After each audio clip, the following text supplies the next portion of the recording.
All right. Well, I appreciate you guys for jumping on today. GoDaddy Community Meetups, the Open We Stand movement. We do these meetups so that we can inspire and share and bring stories of business owners or people that are challenging themselves to become entrepreneurs. And we share their stories so that you can see silver linings, challenges, things that they've done to innovate and create a new world for themselves. And we're so excited to have this going on weekly. And today we've got Mahshid. She's going to be sharing her story today. She is creating a responsible clothing brand that is eco-friendly and amazing. And we are so excited to hear from her. Before we get started with you, Mahshid, I'm going to have everybody here that's supporting you introduce themselves so that the community knows who's here. And of course, anybody that wants to join these in the future, definitely join in. We love the conversation. We love the dialogue. So I'll go ahead and start. My name's Adam Griggs. I am the co-founder of Clarify, and I am your moderator today. Hi, good morning. I'm Rachel McCool from GoDaddy. I'm a community manager with the company, and I manage different experiences online and offline, and just want to try to provide an opportunity for our customers to learn and grow and to meet each other. And my name is Jonathan. I'm also from GoDaddy. I work on the brand social media team as an engagement manager. So I talk to customers every day and am so excited to hear from you as we hear from entrepreneurs and people every day who are either starting their business or they've already got something launched. And it's always incredible to hear from people who are, on that part of their journey. So thank you for being here. Hi, my name is Mahshid Alinejad. I'm the founder of Sabzwear, sustainable fashion line. And I'm excited to be here today and share my story with you.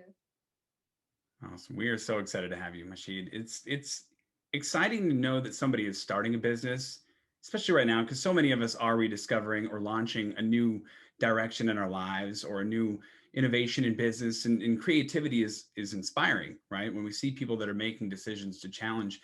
I'd love to hear a little bit about your background. I mean, were you always an entrepreneur? Tell us a little bit about how you ended up launching your new startup. Sure. So I'm from Iran. I grew up in Tehran, and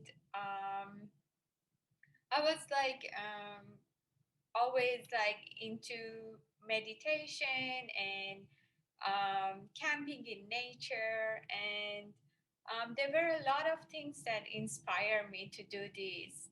One thing was my grandfather was a gardener in Shahs of Iran, like houses and villas. So my uncles and my aunts, they all have like big gardens. They plant their own vegetables. And that just inherited in me. Like I myself am planting like lemon at my home, and like whatever I eat, I put the seed on the soil and I grow it.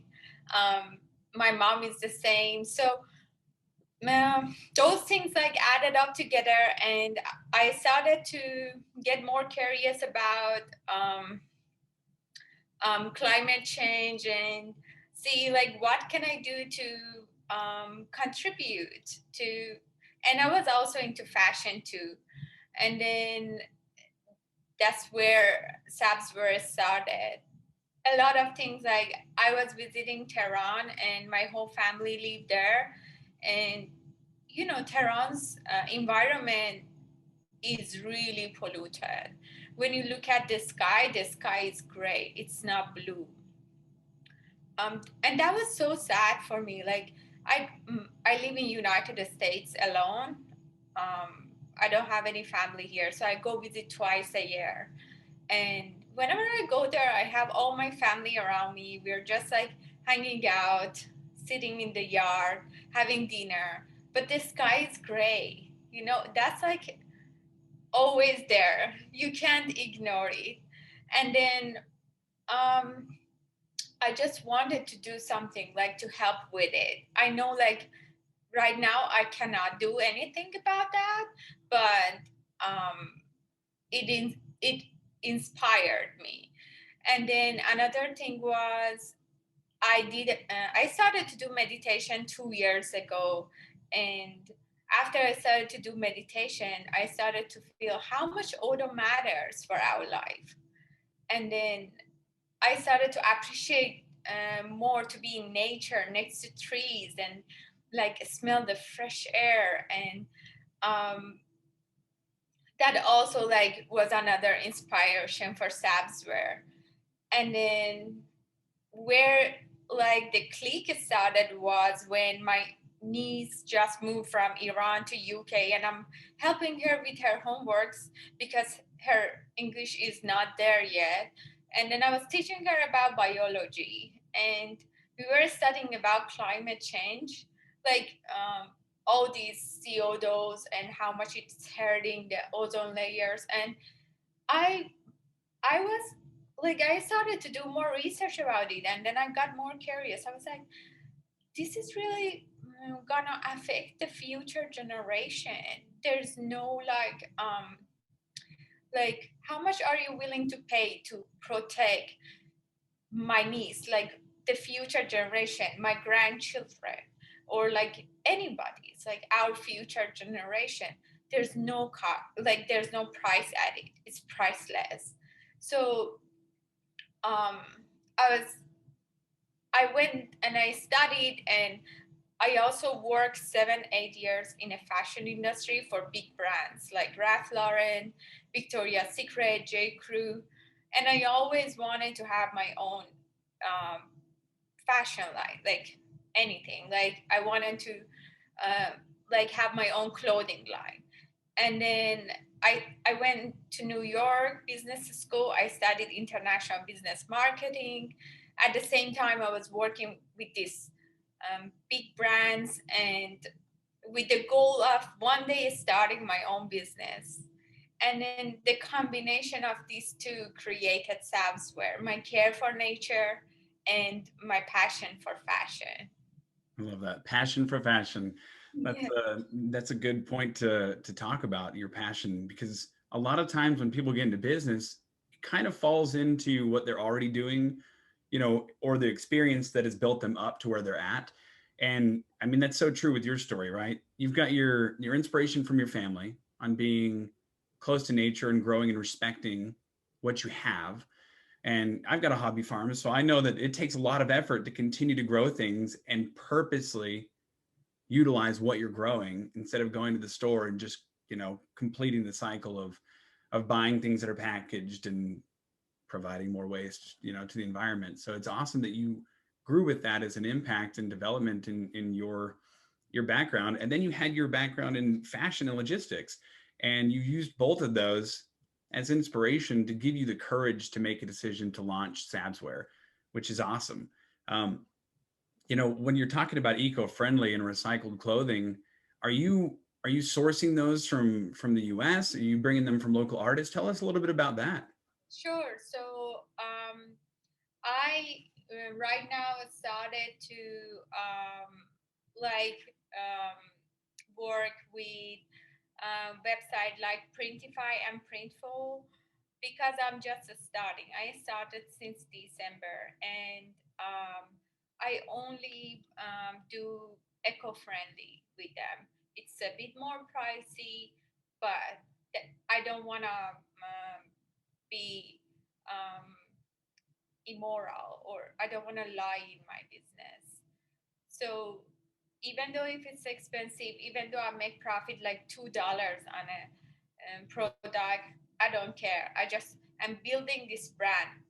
I don't think about profits. I don't think about making money off of it yet. I just want to grow it and build it. Having a business and building a brand are two different concepts. They're not the same. So having a business, you just go get a bunch of inventory and you sell them and you make profit. But building a brand takes time. You actually need like to put a lot of effort and to put a lot of resources. But I also work with like I know people in Bolivia and the local people that handpick the stones and the seeds from trees and make necklace with them and make earrings with them. So I work with those people as well because I believe those are also very um, like from nature, very pure. So I added those line also to my website. Um, but my big goal is to become like, the brand Reprieve. Reprieve is basically start from like scratch to gather all these plastics, to make the thread, to make the recycled polyester from the thread, and then do the production for their they do everything: bags, swimwear, um, gym wear, hoodies, t-shirt. They do everything. That's my goal. That's where I want to get. But as I told you, I'm writing a blog on a detail of the process of doing production from the scratch. But because I'm very new into business, like I'm just like holding on to Printify and Printful eco-friendly products until I become like more familiar and I find more resources that I can actually buy those fabrics from them and do a different kind of production. No, I love it. Your story is powerful. You have tenacity in wanting to stick to your brand and being conscious in what you're doing. And you said earlier that there's not really much you can do, but that's how everything starts, right? Somebody starts with an idea and they really buy into that idea and they live that idea through what they do. And what you're doing is sustaining your brand. And it's okay to stick with something like your current fulfillment, because you have to have a sustained business to sustain your brand and sustain your confidence moving forward. You know, if you try to overstep that or circumvent your success and you fail too early, you might falter and not allow your business to grow like it should, just like those seeds you're planting. And it's amazing how challenging people to think differently isn't as difficult as it used to be when you're buying and purchasing things that are eco-friendly or that are, you know, conscious capitalists, things like that, because that's the way the world is moving. Everything's so much more tangible and relevant and accessible to us. And living your brand and being right on both sides, right? On how you're sourcing it and how you're selling it, people will find out if you're genuine. And if you're genuine, they'll embrace it. So Right. even though you think you're just one small person, it only takes like 12% of the population to really get behind an idea for the rest of us to accept it as a normal possible outlet. Yeah. I actually partnered up with one of my classmates in international business class, and she was just asking me to do different designs, graphic designs. And then I started to work with this marketing person to actually make my brand like unified, you know. And then I asked her, we cannot do these products. We have to eliminate these because they're not eco-friendly. And she stopped working with me. And I was like, I'm not gonna give up on my goals because like someone is like don't like my idea of doing eco-friendly, because that's my mission. My mission is not just to putting out like a bunch of graphic designs out there on the different hoodies. Yeah. My goal is to educate younger generation, my niece, girls, teenager boys, about what they wear, about caring about the planet they're living at. My niece is like, I'm gonna go live on the moon or Mars, and I'm like, it's not that easy. It's Yeah. it's good we all like to share, to just care and contribute to this, because climate change is real. As you see, like did you see Texas weather? It got so cold. Yeah. Like we can't ignore the fact that the future generation is in danger to live in this planet. So yeah, I'm sorry, I gotta jump in. I am so excited about all of what you have said. So first of all, just your whole background and passion around gardening. And I was just breezing over your story and saw that your grandfather was a gardener for the Shah. Wow. But just how you've like taken that into something that you're doing for a career that you're passionate about. You know, passion can really fuel, especially for small business. Running a small business is hard. You know, it's not an easy thing.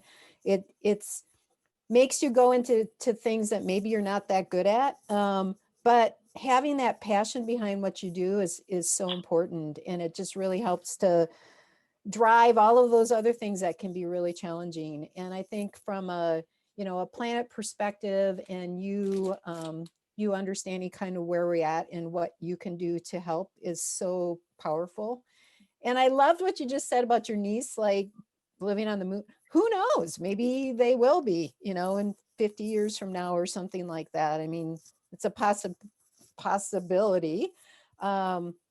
Or it could be that, if she has children, it could be her children that are going to be doing that. But we need, we all need to be opening the doors up for and making sure that this planet is still here in 100 years from now. And Exactly. That was yeah. my thinking. Is it's so, it's so fun to think about, I'm just gonna live on the moon. It's like, well, no, let's just clean up what we've got. Like, we've got something really good here. Like, the moon does not have atmosphere. You will miss atmosphere. I know you will. And I love what I think is so exciting about listening to you right now, and just knowing where you are in your journey, is how fully committed you are to the integrity of what you're doing, and the necessity of, it's not about making compromises right now. Compromises are what got us into this mess. Like, whether it's a small compromise on what type of fabric you use, or a big compromise on where you let people drill for oil, you realize that these compromises are what got us into this situation in the first place. So knowing that you are so, so focused on the integrity of what you're doing, and say, I'm going to sell I'm going to build an eco-friendly brand because I am 100% eco-friendly, that alone is going to build your brand for you. That's going to be one of those things where as soon as you start to get, your customers and people start to, talk about your business, they talk about, oh, like, it's not that they did eco-friendly testing or they did eco-friendly this. It's from start to finish. This is what this product is. This is what this journey is. That's where you get the people who are similar minded of you, and the people like me who just go, I don't understand all the details of it, but I do know that I need to be better about X, Y, and Z.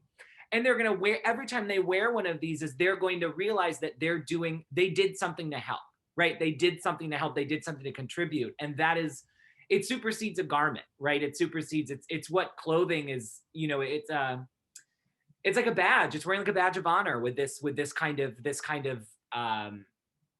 product. And I do, it's so exciting to hear your passion and just know that this is going to happen. Like, this is going to happen, and it's going to happen my way. And I think a lot of entrepreneurs are that way. And that idea of, I'm going to be flexible on certain things, and then there are some things that I will not compromise. And that is so, so important. So yeah, one thing I learned, like, about business when I started this is that the key is to not give up. Like, people start their business, and after 6 months, when they don't make sales, they're just like, this is not gonna work, and they just give up. Yeah, you will fail if you give up, but if you stick with it, no matter, like, go slow, do it, like, don't give up on it. Even if you're just like frustrated with it, stick with it. Leave it alone for a week, 2 weeks, and then again go back to it. So I guess as long as, like, you don't give up, you just keep going, educate myself, adding more information, educating people more about it, I'm sure it's gonna give good results.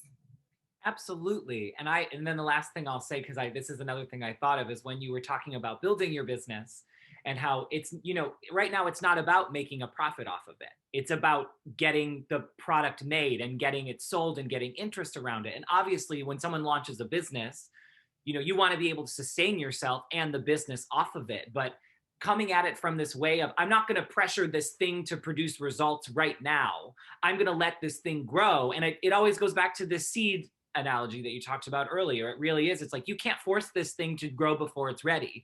You have to water it. You have to make sure it's the right soil and the right sun, and let it do its thing. And it's having that mindset about a business as well, I think, is incredibly refreshing. And I agree, like, good things will come of it. Yeah, I have to align with your thought there on business is hard. And when people quit and they quit early, it's sad. I love the fact that you have continued down the road with your passion and building your business, even when you had the opportunity to maybe step back and try to do something that might be more profitable, or you had a business partner that decided to bail because they wanted to do something more profitable. And that's hard when you feel like you're alone. But I'll tell you, Mahshid, you're not alone. We're here. We're listening to you. The community's going to hear you. They're listening to you. There are so many people that are going to listen to your story and the passion that you have to just stick with your mission and your vision to create a better future for everybody for generations, not just today. So you're not alone, and I appreciate you for continuing on. Yeah. So about my mission is just to basically make swimwear and sportwears out of these recycled polyesters, because if you make like hoodies from them, they're plastic, they're not as comfortable, and you might like sweat in them when you wear them. So basically when you're in the water and when you're just working out and you're taking it off, those fabrics are best for those kind of activities. That's like my high mission one day, to be able to buy that recycled polyester, submit the designs, and then do like bulk production of swimwears and sportwears. Like there are brands like Better Days. Um, you know the brand Better Days, Patagonia. Those brands are already doing it and are there. I actually like sometimes tag them in my stories, and they look at my stories, and I'm just like, oh my god, like they're looking at my stories, and like I message them, I want to become like you one day, and they motivate me. Yeah, you can. Why not? Like keep going. We always started from there. Um, Yeah, you know that there's already people doing it, but you're still challenging yourself to rise to it. And I love that you know your niche. I love that you know what is actually going to be available and popular for people to utilize and try on and wear. I imagine somebody now jogging through the forest and smiling, and the forest smiling back because they're wearing eco-friendly clothing. yeah. I love it. I love it. So, what's your next step, Mahshid? What is the next way that we can help promote your business, or at least give you inspiration or feedback? Are you going to be posting more on blogs? Are you looking to kind of like branch out a little bit? Tell us a little bit about that. Sure. So I am like for last few weeks I am working with this company called Absolute Marketing. This girl's name is Elizabeth Pampalone, and she's doing like $10,000 per client, but I can't afford that much. So she basically told me, you can do my courses, you can subscribe to my page. And she taught me a lot about how to make my website look like a perfect match with my brand identity. The colors, the fonts, the like when people go there, they see it. You know what I mean? So I am working like tightly with her every day, doing my homeworks, whatever she tells me, and my website is now up there. Like I think my website looks close to my brand identity, and now she said the next step is to share the heck out of it. So that's my next step, to share my, go to podcasts, share my website with different people, hire people to do email marketing. Um, um, it's very challenging to make sales. We all know that. And like just advertising on Instagram is not gonna get you any sales, because um, you actually reach people with broad um, interests. Even if you just say, no, I want people who are interested in sustainable fashion, you won't get that. You will reach to a broad people. Um, so my mission is to connect more to people who are into sustainable fashion, to network with those people, to build a relationship with those people, and engage my page with like those kind of people, and do podcasts, go to events, this is my first like public event that I'm going and talking about my website, and I was feeling like, oh my god, this is so great. It's like a step forward. But yeah, this is my mission to for marketing, not for my business. For my marketing is just to like elaborate more on my brand and talk about it and share it with people. I love it. We're so privileged to have you as the first, right? You know, this community, that's what it's all about. It's embracing inspiration and people making decisions to push forward. And I love that you came to us and allowed us to share your story. And check out the community. I mean, that is a great place to start. There are so many people inside of this community specifically that build brands and strategies and websites, and they share information, and it's such a great community to be part of. So definitely check out other people inside of the community, because that might actually help you as well. And yeah, we'll make sure to keep connecting you as people share stuff. But I love your journey. I love your mission. I love the fact that you're just sticking with it. If there's any way that we can support you in the future to make sure that you can boost your business and the mission to help solve global warming, you know, you're one person on a mission, but the rest of us can align and jump on board and help raise that, right? So That's so nice. Mahshid, before we let you go, I'm going to let, Rachel, Jonathan, do you guys want to offer any last comments or kudos before we let her go? Yeah, I just want to say all the best.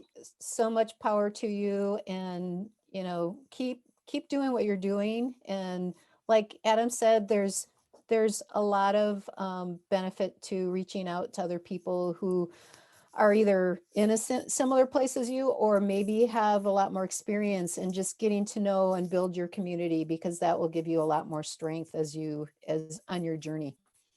That's a great advice. Sure. Yeah, we're always down to keep chatting with all of our community members. But I loved when you talked about, you posted on your Instagram and Patagonia saw. Keep doing that, because they weren't kidding when they told you you can do it and you can keep building it. So keep sharing your work, keep sharing your milestones, big ones, small ones. They're a small milestone for someone 5 years into their entrepreneurial journey might be a huge one for someone just starting. So it all, share it all. We want to keep seeing it, and your customers and your future customers will want to see it too. Sure. I already am contributing in another ways, like by donating to the companies that help to eliminate CO2 and greenhouse gases from like ozone layer by the company is called I was just looking at it, Therapass. So basically they help with landfill gas capture, farm power, clean energy from wind farms, abandoned coal mine. And another activity I do on my own is to donate money to the website like Retreat. They you donate money to them, they plant trees, and that Amazing. helps with the climate. Yes. All of that stuff is all part of your brand, right? It might not be entirely related to the product you're making at the time, but that is all your brand. So that's stuff that everyone's going to want to know. And it goes hand in hand with your mission and what you're doing. And, I'm so excited for you. I'm so excited for you. Thank you. Yeah, the hardest sell you're ever going to have is selling yourself. And it sounds like you've bought in. I mean, you are not just living your lifestyle the way you are and not sharing it. You're living it and building your business in that lifestyle and in that alignment. And our lives are experience, right? We create experiences, we challenge ourselves, and we utilize our past experiences to build new. And you've done that in your business, but you're going to be able to know that if you continue down this road and you build your business in the way that you want to, and people adapt and evolve with you, you're going to give them experiences that are going to be so much better than they ever could have been. So thank you for making a concerted effort to have an impact and challenge people to be better. Thank you for giving me all these motivations. I appreciate it. Thank you for being part of this. Rachel, Jonathan, thank you guys for your support here today. We're so appreciative to hear your story, Mahshid, and we will continue to support you as you grow. So thank you. Thank you for having Yeah. me. Take care. Yeah. Keep Fabulous in day. touch. Sure. Okay. Bye. Thanks, Adam. Bye. Thanks again.